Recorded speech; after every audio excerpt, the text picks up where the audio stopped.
Guys നമ്മൾ ഇന്ന് ഒരുങ്ങിയിട്ട് പോകുന്ന വേറെ എവിടേക്കുമല്ല, കൊല്ലത്താണ്. ഇന്ന് കുറച്ചധികം പരിപാടികൾ ചെയ്യാനുണ്ട് ഗൈസ്. അപ്പോൾ നമ്മൾ ആദ്യം പോയത് സ്റ്റുഡിയോയിലാണ്. നമ്മുടെ ചേച്ചിയുടെ ബർത്ത്ഡേ ആണ്. അപ്പോൾ ചേച്ചി കുറച്ച് ഡ്രസ്സൊക്കെ മേടിക്കാൻ വേണ്ടിയിട്ടാണ് നമ്മൾ സ്റ്റുഡിയോയിൽ പോയത്.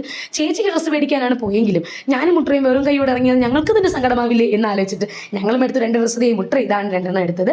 അതിനുശേഷം നമ്മൾ നേരെ പോയത് യമഹയുടെ ഷോറൂമിലാണ്. ഞങ്ങൾ കുറേ നാളുകൊണ്ട് ഒരു വണ്ടി എടുക്കാൻ വേണ്ടിയിട്ട് പ്ലാൻ ചെയ്യുന്നുണ്ടായിരുന്നു. അപ്പോൾ നമ്മൾ യമഹയുടെ വണ്ടി എടുക്കാനാണ് ഫിക്സ് ചെയ്തത്. അപ്പോൾ ഫെസിനോ എടുക്കണോ റേസിഡാർ എടുക്കണോ എന്നൊരു ചെറിയ കൺഫ്യൂഷൻ ഉണ്ടായിരുന്നു. അപ്പോൾ ഞങ്ങൾ അവിടെ ചെന്ന് 2 ടെസ്റ്റ് ഡ്രൈവ് ഒക്കെ അടിച്ചു. അപ്പോൾ ഇതിൽ ഏതാ ഏറ്റവും നല്ലത് നിങ്ങൾ കമന്റ് ചെയ്യാൻ മറക്കണ്ട കേട്ടോ.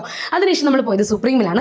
കല്യാണം കഴിഞ്ഞതിന് ശേഷം ഈയിടെയായിട്ട് കുറച്ചധികം വണ്ണം ഞാനും മുട്ടയും വെക്കുന്നുണ്ടോ എന്ന് ഞങ്ങൾക്ക് തന്നെ ഒരു സംശയമൊന്നും അല്ല, അത് തന്നെയാണ് സത്യം. നല്ല രീതിയിൽ വണ്ണം വെക്കുന്നുണ്ട്. അപ്പോൾ വണ്ണം കുറയ്ക്കാൻ ഞങ്ങൾ രണ്ടുപേരും ശപഥം ചെയ്തുകൊണ്ട് നമ്മൾ എന്ത് ചെയ്യണം, ഡയറ്റ് ചെയ്യണം. അപ്പോൾ ഡയറ്റിന് ആവശ്യമായിട്ടുള്ള സാധനങ്ങൾ മേടിക്കാൻ വേണ്ടിയിട്ടാണ് നമ്മൾ സുപ്രീമിൽ പോയത്. വേറെ എവിടെ അപ്പോൾ കയറാൻ തോന്നില്ല, കാരണം സുപ്രീമിൽ അമ്മാതിരി collections of fruits and vegetables ആണുള്ളത്. ഇതൊക്കെ കാണുമ്പോൾ നമുക്ക് തോന്നും ദൈവമേ നമ്മുടെ നാട്ടിൽ തന്നെയാണ് ഇത്രയും വെറൈറ്റി ഓഫ് സാധനങ്ങൾ കൃഷി ചെയ്യുന്നതെന്ന്.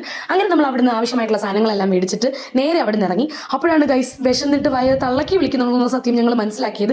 കണ്ണടച്ച് തുറന്നപ്പോൾ ദേ ഫ്രണ്ടിൽ മന്തി മനസ്സിൽ. അങ്ങനെ നമ്മളിതാ നല്ല ചൂട് കുഴിമന്തി തിന്നാനുള്ള തീരുമാനമെടുത്തു. എന്തായാലും ഡയറ്റ് തുടങ്ങാൻ പോകുമല്ലേ, അതിന് മുമ്പ് വയറൊന്ന് ആഘോഷിക്കട്ടെ എന്ന് വിചാരിച്ച് നമ്മൾ ആ മന്തി നല്ല സന്തോഷമായി കഴിച്ചു.